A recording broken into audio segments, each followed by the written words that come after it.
Hello, screenwriters, and welcome to Writing for Screens. Today's live stream episode, Ask Me Almost Anything, What is a Logline?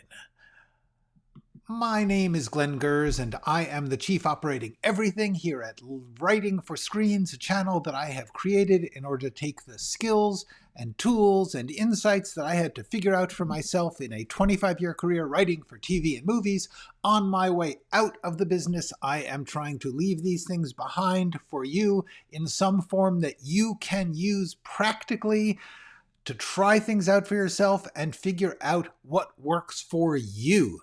Because there is no system, there are no absolute rules, there is no right or wrong way to be a writer, so every artist must make their own path. Every artist must figure out what they want to do, what they can do, what they're good at doing, what their circumstances will allow them to do. You got to do that by yourself in your situation, so the best thing that we can do is give you things to try. Tools, skills, here's a technique, here's an idea. I've tried to put all of those into this channel. Here is a screen capture of the main page at the moment, and if you look down towards the bottom, there are some playlists. Here's a close-up. The first 3 playlists as you scroll down are Screenwriting Essentials, Screenwriting Tools, Skills, and Craft, and The Process, Being a Writer. Those 3 playlists each have about 50, sorry, not each. Together they have about 50 10-minute videos, each little lesson, 10 minutes, with a lot of simple, thought-provoking, useful tools and skills that I have tried to put together for you. Each one has a topic. Each topic is in the title. Each topic is in the thumbnail. So you can just look at the big, bright, colorful words and say, genre, flashbacks, character, dialogue. Let me see what he has to say about those. It's sort of like a big recipe book, a big reference work, where you can take any one of these 50 lessons and try them out for yourself. That is what we do here. Having done that, I have started to do live streams every Wednesday at 1 p.m. Pacific Standard Time Zone. I am on here live for an hour talking about a topic and answering questions. That is what we are doing today. And so after a couple of quick hellos, I will get to that. Hello, Dialogue Craft. Hello, Tom Lewis. Hello, Pelicans. Today's topic is, what is a logline? The original question that this came from was from Blanche C. She, in the comments of another Ask Me Anything, wrote, "What's the difference between a logline and a premise? They look the same to me." Excuse me. And how can we create good loglines and premises? First point is, Blanche, indeed, you are correct. A premise, a logline, it's the same thing. The basic idea is that a logline is a short, hooky statement of the premise, of the idea. It's trying to capture the work in a very, very quick, very, very catchy, simplified way. That is what a logline is. A logline is a sales tool. A logline is like the thumbnail, or when the streaming service, when you're looking at things, or the tiny description that they have, a little 2 or 3 sentences trying to tell you what a piece of work is about. It's sort of like the cover, sort of like the back cover, the flap. It's the stuff which tells you what it is you might be getting into if you were to engage with this story. The reason that exists, and the reason it is called a logline, is because every script must be sold over and over and over again just in order to get made. In other words, if somebody likes it, if a producer or an actor or an agent likes a script, they need to get a whole bunch of other people to like it. That includes other agents, collaborators, producers, executives, production companies, financiers, networks, studios, distributors. All these people need to be sold on this idea, on this project. And they all have way too much to read. So therefore, they want a really quick 1 or 2 sentence description of the project. And they call that thing a logline because companies keep a log, a record, of every script that comes into their company. They need to do this for legal reasons and also for organizational reasons within it. So every company, if you give them a script, they enter it in the log. Now, these logs are now digital and could easily have plenty of room for a description, but originally those logs were actual paper logs, and there was only a little line to put that description in. So you had the title and then you had a log line. What's this about? That was very, very, very short. And that's why it's called a log line. All right. Just like a movie poster or a book cover or anything, you don't have to. In fact, you are not going to be able to get everything in there. So what you want to do is you're trying to tilt what you do give them to try and get them to try it. That is the point of a logline. A logline is not necessarily the best or truest version of what you have. It is a version that is trying to get people to buy it, and buy it, try it, read it, look at it, whatever it is. Ideally, you don't actually lie, partly because if you lie, then it will let them down when they see the real thing. Whatever you sold them is not going to be true. So you don't want to do that. But you do want to hype up the things that you are trying to get them to see. You'd want to hype and simplify and hook, but also get the heart of it across. Name its essence. Find a way to give someone in just a sentence or two the hooky thing that will get them to want to be in on this project. So, what is in a logline? A logline should include what genre it's in, who the central character is. You don't have to necessarily say their name, but who are they? What type of person are they? Are they a retired spy or a school teacher? Whatever they are, and the world that they are in. For instance, if they are a school teacher in the desert of the Mojave Desert in a small school, or if they're in a big urban center with a giant overloaded school, those are very different. So you want to make sure you convey the world that they are in. Then you want to convey their problem or their goal. They're trying to find a treasure. They are being chased by misguided fundamentalist people who think that they are the new God. They are being put on trial. Whatever it is, what is it that they are trying to do? Falsely accused. Something that hooks you into the story, the thing that this main person is in. And then whatever it is that makes this unexpected or unique. Like you could say, it's about a school teacher falsely accused of murder.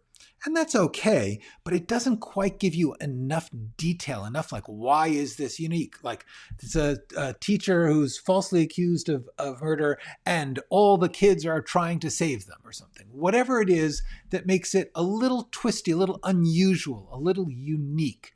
What you are trying to do here is get the reader to say, I know what this is, but how is that going to work? Like, oh yeah, I know what falsely accused murder stories are like, or I know what stories about someone who's lost in the jungle and trying to get out are, but what extra part is, oh, they're blind, or oh, they're being chased by aliens. Something that makes you think, okay, I think I know how that's going to work, but I don't quite see I got to read this to find out how that works. That is the thing that a log line is trying to. The purpose, the only reason a log line exists is to hook or lure or provoke a reader to think, I want to read this. That is the point of a log line. It is not to capture the whole thing. And the main thing about if you're trying to get someone to say, I want to read this, is do not give away the ending in the log line. Do not say, oh, it's a tragic story of a teacher who is falsely accused and gets sentenced and gets executed. You know, whatever it is, don't give away the ending. You just want to get them to get into it. Ideally, then, your work itself, the brilliant writing that you have done and the great plotting and characters is going to make them turn the pages and find out. The whole point of the logline is simply to give them a very, very short idea of what it is. Because if you are doing a sci-fi movie, and this company does not do sci-fi movies, you want them to not look at it. You want to say, this is a sci-fi movie. This is a sci-fi movie about the first dog in outer space. Well, actually, there's never been a dog in outer space. The first dog to walk on the moon. Whatever it is, you want to make sure that you are giving them the thing that is going to be the hook for whatever that type of movie is. That is a logline. That is all the logline is. The logline is not going to get the deep complexity of your work. The logline is not necessarily going to get, unless you put in there a stylish dialogue-based sci-fi story, they're not going to know what it's like. What they're going to know is, oh, this is this thing, and you've made me want to read it. That is the key. You want to get them to want to read it and to know basically what it is. Now, that's all right. This is a valuable thing, even though it is crass and crude. It helps you to think about what your piece actually is, to say it's not everything. It's a Western. It's a Western musical. Cool. I need to make sure I say that so that people know that's what it is. If you can't find the log line to your script, it may mean that you don't really have a good grasp on it yourself. You may have too many things you are trying to do, or you may not be willing to make a choice and say, this is a Western musical. And you need to do that. You need to say, yes, I am committing to this. I know people who don't like Western musicals are not going to watch it, but the ones who want a Western musical need to know that. So that is the value of this crass, crude, hooky thing for you, the writer. It does not mean that your work has to be crass, crude, or hooky. That is not the case. Even the most complex stories can be reduced to this thing. Just to prove that, I've got a little sample here. A dark action-adventure story about an innocent young sailor who signs on to a whaling ship commanded by a madman hell-bent on confronting a monstrous whale. So I promise you, Herman Melville was not thinking that's how I want to sell Moby Dick, but it is an accurate portrayal of the world, the genre, who is the main character, the innocent young sailor, what is the problem they face. They're on a boat with a crazy captain who is trying to kill a monster whale. These things all, and they don't tell you how it's going to happen. Are they going to get the whale? Is the young sailor going to survive? That is what a logline does. It gets you into it. It tells you what the main character is and what they are facing or wanting. And then it makes you say, I got to check that out. So you try and put in a little something interesting or hooky or different. If your story is in itself different, if it is a Western musical, then you may not have to put that. It's already in there. But suppose you say it's a film noir about a private detective trying to solve a case. Well, frankly, that's kind of every film noir with private detective. There isn't enough there. But if you say it's a film noir about a private detective trying to solve the kidnapping of a child musical star in the 1930s, it's like, okay, now I'm interested. What is it? It's something that we both recognize, but also see something about that we're like, I don't know how that's going to work. That's what a log line is. That's what it's all about. Okay, let me do some quick hellos and comments. Hello, Dialoguecraft, do not worry about spelling or typos in the chat. That's okay. Something else is here. Hello, how are you? And Jens, good to see you. Hi, Imogen, glad you are here too. Yes, a logline is similar to a blurb for a novel, but it tends to be shorter. A logline really should not be more than 2 or 3 sentences most. It really has to fit in that teeny tiny slot, that teeny, if you are watching a streaming service and you are seeing a whole array of thumbnails and you're like, I wonder what that one's about. It's got an interesting title or an interesting picture, and you click on it, there'll be a little tiny description. Now, if you want to see bad descriptions, go to streaming services because they've got some kind of horrible AI manufacturing these things. They are almost always wrong about the thing that they are describing. That's bad loglines. Go on the internet. I am sure you will find tons of articles and samples of many loglines. There's lots out there. I just gave you one from Moby Dick. The point is, it is very short. Let's see how long, how many. Okay, this is one sentence. It's a long sentence. It's got the genre, action adventure story. Got the main character, innocent young sailor. He signs on to a whaling ship commanded by a madman. That's the hook. And then hell-bent on confronting a monstrous whale. Even better, it's this story about this man versus nature, all that stuff. So in that one sentence, I didn't count the words, but it's not many. That's the key to a log line. Okay. Carpe diem doom. I've started a book after a long time, Into Thin Air. Oh, you mean you started reading it? Okay. Yes, that's actually, Krakauer is a very fine writer. Been passionate about this material and even the movie. Have a personal Everest to climb. Wish we, I do. I do absolutely. I hope you're not trying to write the book Into Thin Air because that's already been written by John Krakauer. But let me know what you mean. Writing, reading. But I do wish you well. Good evening, Steed. Good evening, Lake Filter. And hello, happy Wednesday to the bearded screenwriter. Okay, so that was Blanche's question. What is a logline? That is my answer. And now I am open to questions from those of you who are here and have screenwriting or writing storytelling questions to ask me. Go for it. You got about half an hour. Let's hear it. Otherwise, we'll talk a bit and then I'll sign off. Whatever works. That is what we are doing today. I am trying to keep the little main lesson relatively short if I can, because ideally sometime down the line, what I'm going to do is cut those down. Because if someone is on my channel, what my goal is for somebody who has a question to be able to scan some kind of list of titles and say, that's the thing I want to know. I want to know about log lines. They may not want to know what's in the rest of this episode. So therefore, I'm going to try to keep these things short so that I can snip them out and make them easily findable. Okay.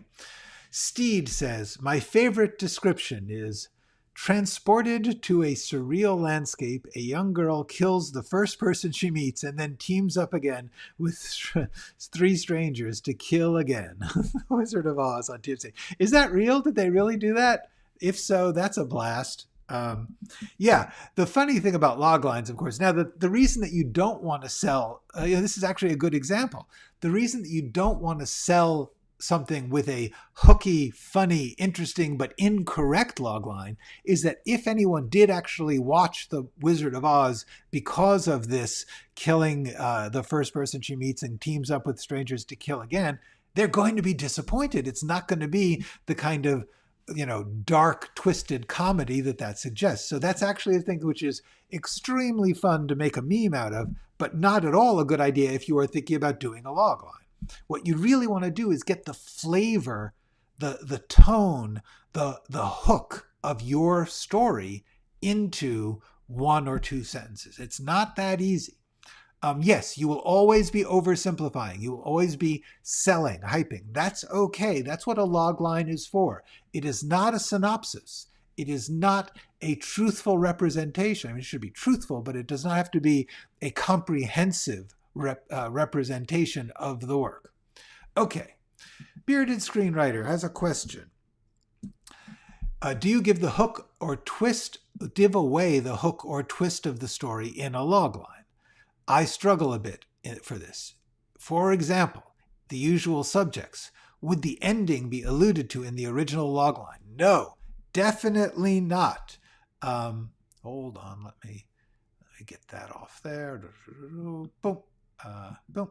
The answer is don't give away the ending, especially if there's a hooky, twisty, oh my gosh, you want to say for something like The Usual Suspect, you want to say a small-time crime crew pulls off a job which goes wrong, um, and brings them into the dreaded sites, the site the makes them enemies with the dreaded, mysterious, unknown gangster, something like that. Something which suggests the issue of Kaiser Soze, but certainly does not tell us who Kaiser Soze is and how the story ends. You do not want to do that. What you want to do is give the sense of this crime crew, of a caper that goes wrong, and of the idea that there's this murderous, and you grope around for that 2 or 3 word phrase that captures the murderous, mysterious crime boss. That's what you want. You want to get mysterious and murderous. You want to get the danger and the fact that nobody knows who they are. That's the key. Okay. Imogen says, I had my first reading from a writing group yesterday, and they only covered the first scene. One girl said I needed all my characters to have a clear desire stated in the first scene. Okay, Imogen, let me assure you, you do not. Here is one of the things that, let me see what else Imogen says. While it's vague and ambiguous, it's evident. Am I missing something? The second scene is the same character being very active. I don't feel everything needs to be in your face in the first scene. Yes, absolutely not. This is a real problem that a lot of us face, is that as people grope around to figure out how to do this artistic thing we are doing, storytelling, they tend to come up with rules. And those rules may be comforting, and for that person, it may be the rule that they follow. Like, M. Night Shyamalan always has a twist. That's absolutely true. He also has very, very slow pacing. So he might say the rule is you always have to have a twist, but you don't always have to have a twist. This person who was giving you this rule either had learned it somewhere or had decided it for themselves. It is not a real rule. There are actually no real rules. I did do a video about this, which I urge you to check. It is called Screenwriting Rules. I will put a link to it in the description after this is done. Look down below this video. In the description, in about 10 minutes after I'm done recording this, you will see a link come up that will play this video. But the short answer to this is, anybody who tells you there's an absolute rule, you have to do this, they are telling you what they believe, but they are not necessarily right. Because there is no, as far as I know, there is no absolute rule that has never been broken that every script does. There simply isn't. And every book and video class and lecture, they all try to find that, partly because they're looking for something to give you a formula. It's not good for you as a writer. It's nice to have it. It's good to have in your toolbox. Oh, I should definitely make sure to be clear about what my characters want. However, the idea that you have to have a clear desire stated in the first scene is just so absolutely not true. You don't want to get in the face of somebody who's telling you a rule unless they're telling you in your face. If they're really getting in your and telling you, like, you got to do this. Just think about all the examples of stories where what this person's clear desire was didn't show up for a couple of scenes. Casablanca, it doesn't show up for a couple of scenes. There's lots of things that happen before we find out what Rick really wants out of life. It's just not true. Anybody who says that there's an absolute rule in screenwriting, and this often happens in writing groups because people have learned it. They've read some book, or they've had some class where some teacher has told them that.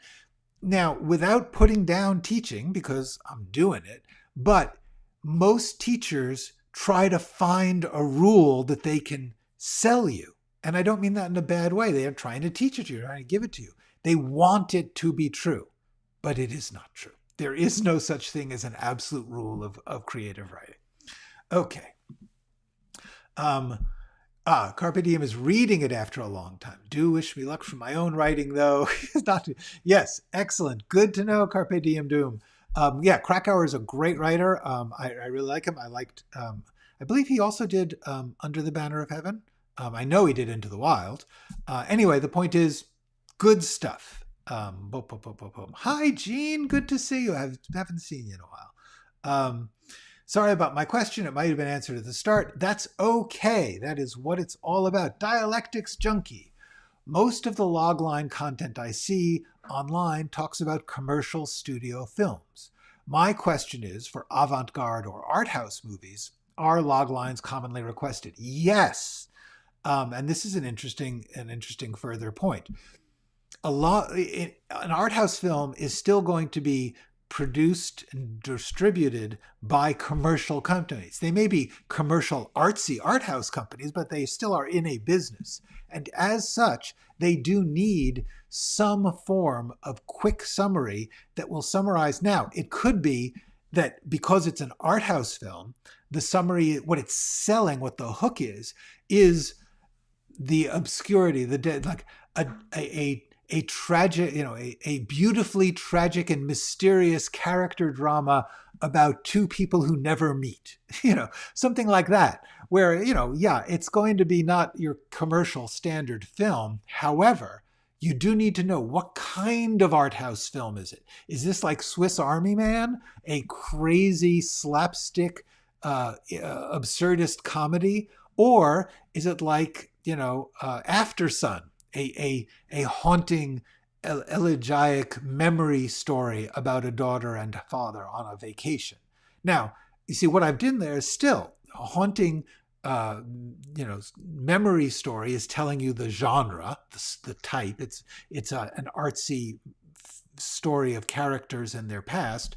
We're telling who the main characters are, the daughter and the father, and the hooky thing, they're on a vacation. That is essentially what you got. Even an art house film has a logline. That's why I did the Moby Dick thing. Even an art house book will have a logline version. The thing is, an art house story is selling different qualities, but you are still trying to get those qualities into one or two sentences. So the answer is yes. Logline still has to be like, a brilliant poetic analysis of the Shakespearean actors. I can't remember what Drive My Car is about. It's about a person driving a director to do a production of a play, I think. Anyway, the point is, you would sell that as, for based on a famous novel, and the main characters, the driver and the director, and the idea of theater and the idea of driving. You would get those into it. And one of them comes out much of this alive, giving away too much. Yes, Thumper. Yeah. Yeah, I would say in any logline, you do not want to give any sense of the ending. Hi, Blaine. But I get the joke, Thumper. Okay. Carpe Diem says, please say something about discipline in writing. I have 10 or 20 short stories waiting to be drafted. Notes are there. I am there. I got to get it done. I want to perfect my short stories. Okay, this is actually interesting. I was just writing about this in the book version of my classes that I'm working on. I was talking about discipline. And the answer to the way that I would say to understand discipline is to remember the concept of discipline. The word discipline itself has multiple meanings. We all tend to think of discipline as force, as punishment. In other words, the idea of discipline has become synonymous with the idea of being punished or made to do something you don't want to do. And that is not the only meaning of that word. Discipline can also mean a field of study, a field of endeavor, a place that a thing you work at, and the form of working. And that's what I want to get to for you, Carpe Diem. When you say, like, I have many stories waiting to be drafted and the notes are here, I am there, I got to get it done. The answer is you want to create a discipline, a method, a process. That's what discipline means. A thing that you do every time. That's what a discipline is. And what you try and do is get good at, better at, doing the same thing every time so that the contents of the thing become the thing that happens. In other words, if every time you work, you have the same process, the same ritual, eventually that will become familiar enough that the work itself will get done. So the important thing about discipline is completely doing it over and over and make it daily if possible. I would like to point out, I covered this in a couple of videos, which I will put links to. Create a ritual is the first one, and the other one is small steps. These, like I said, these are videos I have done, my little lesson videos, about 10 minutes each. I will put a link to those about 10-15 minutes after this is done, so look down below for links to them. But the point of these videos is that the thing you want to do is get habitual about doing the same writing process over and over every day in little tiny increments, in whatever is the most bite-sized, easy way to do it. The idea that you take a single step, and if all you do is take one step a day, if all you write is one sentence a day, it will take a while, but you will get a story written. And that especially when you're at the beginning of a project, it's very hard. Sometimes there'll come a gush of work, but when you don't feel ready, do the process and always do the same process. Everyone's process will be different. There's so many famous versions of different artists saying, I have to get up and take a vigorous run, and then I sit down to write. Or I know a famous TV writer, Fontana, I think it's John Fontana. He said he had to go right from his bed to his desk. That was like his brain was in this weird state when he first woke up. So if he just got out of bed and went directly to his desk with no talking, no nothing, he was ready to write. I'm not saying you should do that. I'm saying you have to find out what the thing is that you can do. I detail in these two videos, especially here in Create a Ritual, I talk in detail about how to figure this out for yourself, because everyone's is different and there is not a right or wrong. It's fine. Whatever it is that you do, as long as it's not unhealthy or hurting other people. If the way you do it is you need to play opera really loudly in your headphones, or you need absolute silence and you have headphones with noise canceling, or you need to eat a red vine, whatever it is, it's okay, but you have to do it every single day, just a little tiny bit. Because what happens is, just like as I've said before, walking. When you learn to walk, that first step is incredibly hard. But by doing it over and over again, your body gets familiar with it. And what will happen is, if you keep writing the same process every day in very, very small, painless amounts, eventually you'll stop worrying about that. You'll say, okay, I know I'm going to sit here, I'm going to write a sentence. It could be the worst sentence in the world. It doesn't matter. And then if you do that every day, eventually you'll be like, I think I can make a sentence that's better. And then you'll write 2 sentences and you'll keep doing it. It will not expand forever, but you will get a good rhythm going. And once you get a good rhythm going, once you get a good process, you will solve everything else. Okay. You are very, very welcome, Imogen. I look forward to more. The description of Wizard of Oz was real, went viral a few years ago. Yeah, that's really great. Yeah, no, I'm sure somebody at TCM was having some fun, and I love Turner Classic Movies. I think they are great. Thank you so much, Imogen. Okay. Yes, I remember TV Guide summarized a plot in 3 short sentences. Yes, summarizing is a good thing. It is a painful and difficult thing for most artists to learn, because you want to say, I want to get it all in and I want to show that it's different and everything. And yes, that's good, but it's also good to remember the limits, to remember the things that are basic and not original, because people want that. If you say to them, this is a piece of work like nothing you've ever seen before, a lot of people are going to be very unwilling to see it because they don't know what they're getting into. Just like if you were at a supermarket and you saw a box that said really cool food, not like anything else, you probably wouldn't buy it. But if it said great chicken, new style. You'd be like, okay, well, I like chicken. I'll try it. That's the difference. You want to give them the genre. You want to give them a little sense of what it is. Okay. I'm thinking having your own log line as an author may help us focus on what to convey when writing. Yes, exactly.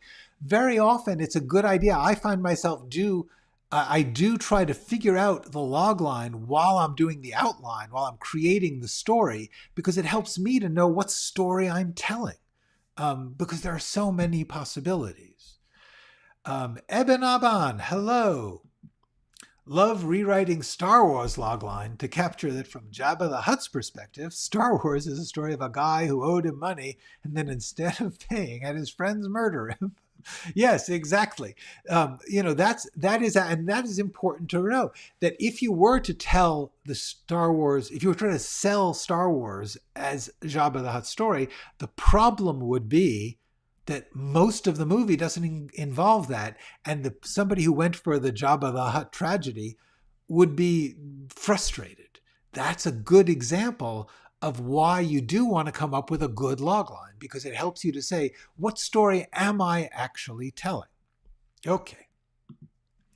Dialectics Junkie, thank you for your answer. Follow up on my art house question. Are art house studios generally more lenient about having log lines that describes themes and mood rather than a concrete premise? I think that's probably a company to company and even year to year issue, because what they are more interested in will change depending on their business model, which is going to be changing every 6 months now in the current business situation. Things are changing constantly. Are they more lenient about log lines that describes themes and mood? Probably not entirely. They're still going to want to know, where is it set? Who is it about? What is the basic genre? Obviously, if it's about a wedding or if it's about a murder, those are very, very different things, and they may just they want to get some sense of what they're getting into. Obviously it can be a murder story that's actually a deeply poetic meditation on the philosophy of economics. Whatever, it's fine. But the hook is still going to be in some way the genre, the character, the problem. Now, one of the problems with some, for instance, Tree of Life by Terrence Malick, or any of the Terrence Malick later movies, they are about a certain vagueness and theme, but there is also, for instance, Tree of Life, it's partly the story of a family, of a boy growing up in a certain family at a certain time in Texas in the 1950s.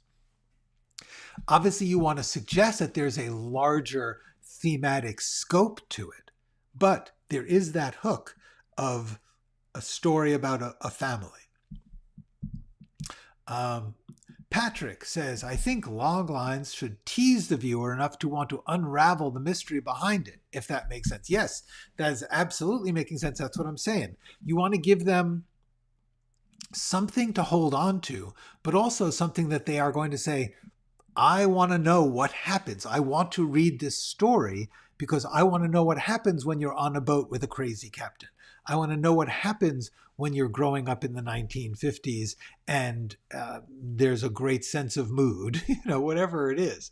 That is absolutely an important part of the logline, is to hook and to leave a question, to leave a mystery, to leave a sense of, I don't know how that will work.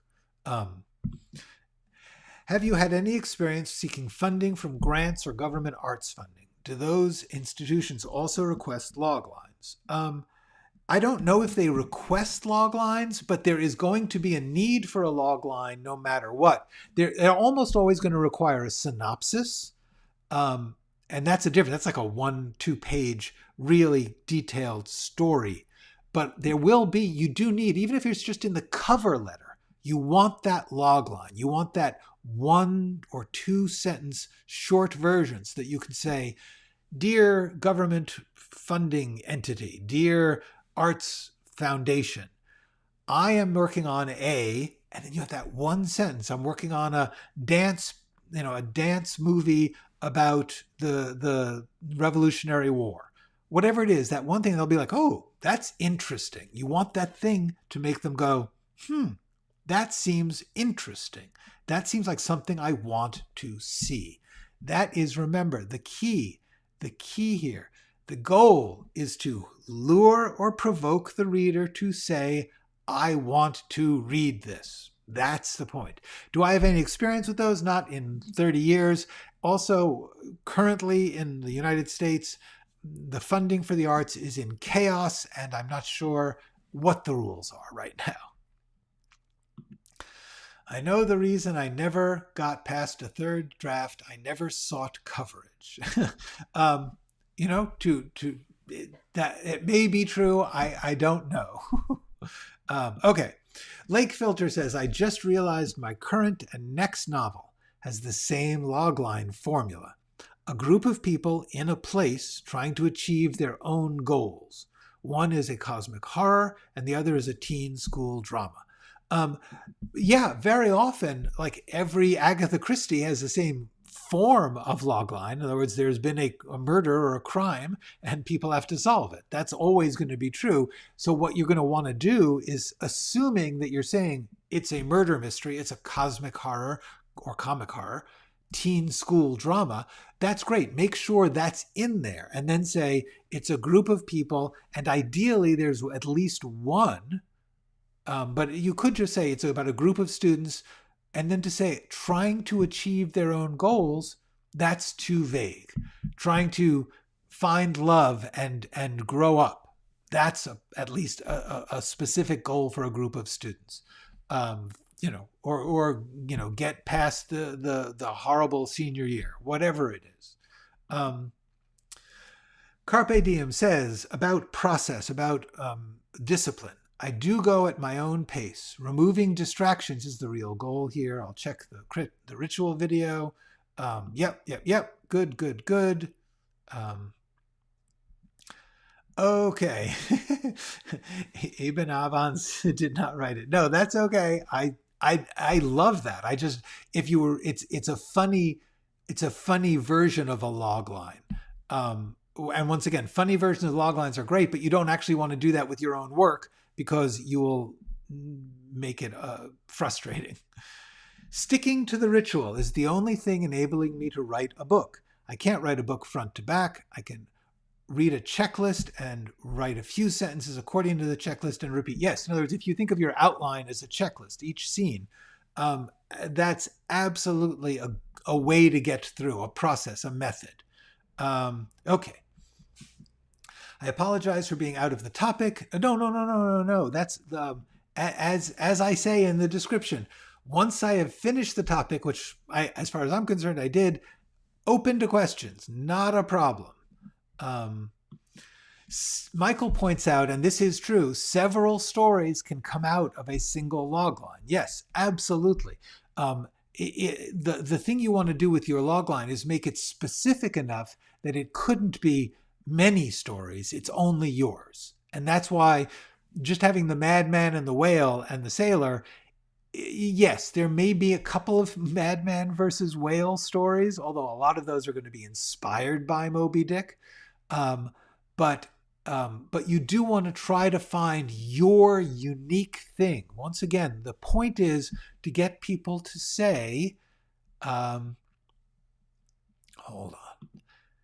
I know what this is. I know the type of movie this is, but at the same time, there's something about it that I can't say, oh, I know how that's going to go. And that's what you want. You want both some familiarity, a sense of the genre, the world, the main character, but then something about it that makes you say, well, while I have seen stories like this one is a little different. I'm curious. That is what we are looking for. Dialectics Junkie says, I saw a Japanese drama yesterday, Desert of Namibia. The logline might be a listless young woman struggles with bipolar disorder as she bounces from boyfriend to boyfriend. The only thing missing from that, I think, is, and it's sort of in the title, is what world is this in? This listless young woman, is she a listless young nurse or a listless young trust fund kid? So giving a little more sense of the main character and ideally the world that she is bouncing from boyfriend to boyfriend. Is it contemporary Tokyo or is it actually a desert in Namibia? That's what's missing from that otherwise completely workable. Yes, the idea of saying she struggles with bipolar disorder as she bounces from boyfriend to boyfriend in the art world, that would be okay.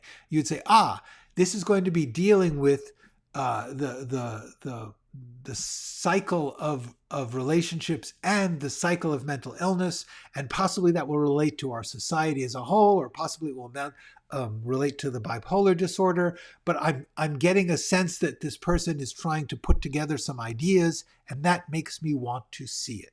See, that's what we're looking for. I want to read this. That's the key to Loglines. Okay. Any other questions? We got a few more minutes. Not a lot, but if you do got another question, it does not have to be about Loglines. Feel free to ask. Otherwise, we'll sort of weave down towards taking it out for the day. It has been fabulous to talk to all of you. I do think that Loglines are worth understanding. I find that the more that I can, like my novel that I'm working on currently, well, not right now, but I am this year, to be able to say it's a romance about a love triangle, a historical love triangle. I can't remember now my logline for it, but basically to say, I want to suggest that it's in New York City in the 1930s and 40s, because that's a very specific, hooky, for the people who want a historical drama, that's what it's going to be. And to say it's about a love triangle, that tells you that it's a certain type of story about the complexities of relationships. And then to say about a criminal drifter, an abstract painter, and an heiress. In other words, what I'm doing is I'm putting three different worlds together, and that is the core of the story. The real core of the story is the education and growth of the criminal drifter. But I didn't want to put it that way, because while that is what you will discover as you read it, the hook of the story is the love triangle. The idea of the art world, the idea of the historical, the idea of the criminal versus the well-off and the creative, that's what I'm trying to hook you into. What you'll discover is that it's really the story of this person's growth from a criminal outsider to an aspiring artist themselves. But I don't want to give that away. That's the ending of the story. Spoiler. Okay. All righty. Hi, A-Link. Good to see you with your pink hands. And you are very, very welcome, Carpe Diem Doom.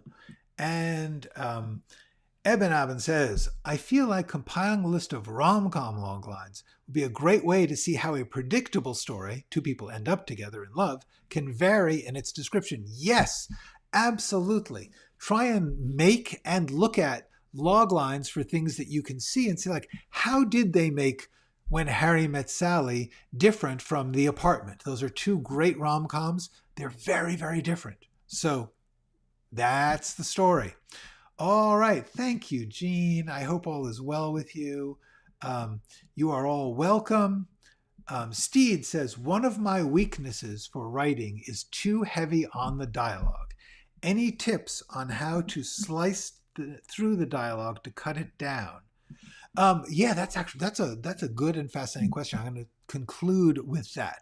How to write less dialogue. I think that the first thing you want to do is see, can you write an alternate short version? Like, what's the shortest version you can get?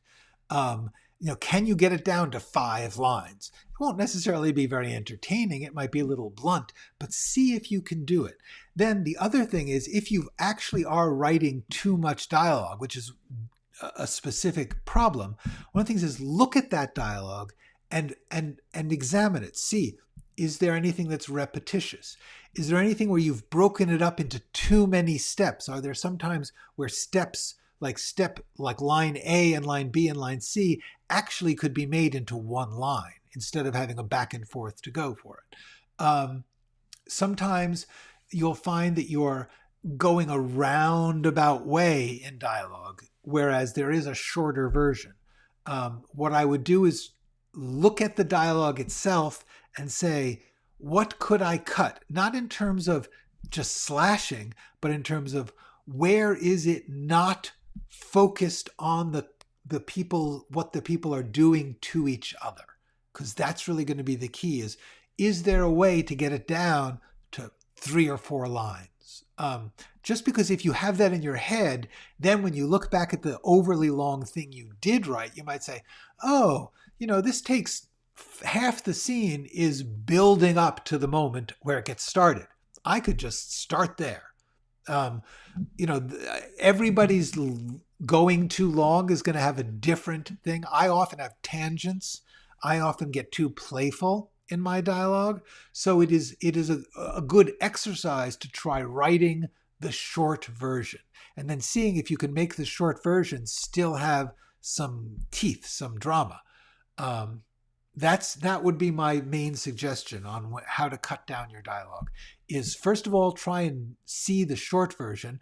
Obviously, look at people who write short dialogue. Look at most Hollywood movies actually have very, very short dialogue scenes. Take a few of them, type them out, see some Hollywood movie you like, and look at how short those scenes are, because they very, very rarely have long dialogue exchanges. Okay. What would you say are the best platforms to share vocally short stories on, apart from YouTube? I don't know about that. Obviously podcasting would be a way to do it, because there's no rule that says podcasts have to be an hour of people talking to each other. You could do short podcasts, which are just little stories. I believe there actually is some kind of serialized podcast storytelling, I think. But also you might look at something called The Moth. It's a live performance podcast in which they have people talk live to an audience, tell a short story, tell a story in their voice to an audience. It's called The Moth. Look it up. It's on a podcast. Each Moth episode will have like 4 or 5 stories. So I would take a look at that. Thank you, Lake Filter, and thank you, Dialectics Chunky. I got it. I understood. For another time, I have an appointment with a publisher and can't remember my reasons for what I wrote. Do you need to?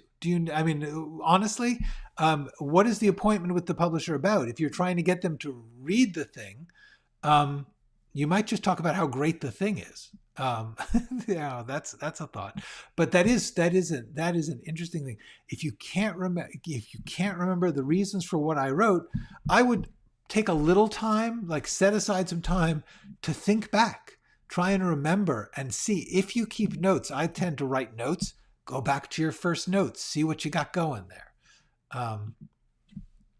Michael says, I like to actually watch 3 movies back to back on a plane. Yes, no, obviously sometimes for me, my after dinner time, and I go have dinner early, so my entire evening is just watching things. That's my way of winding down. So I will easily watch 2 movies a night if allowed to.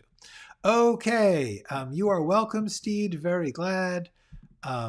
Steed, also in answer to the earlier question, there are dozens of podcasts that do little stories every week. I think Will Wheaton is narrating one. Another is Welcome to Night Vale. Yeah, podcasts. Look at podcasts. That's what I would say. There you go. All right. Everybody, fabulous visit with you all. I will see you next week. Go write something.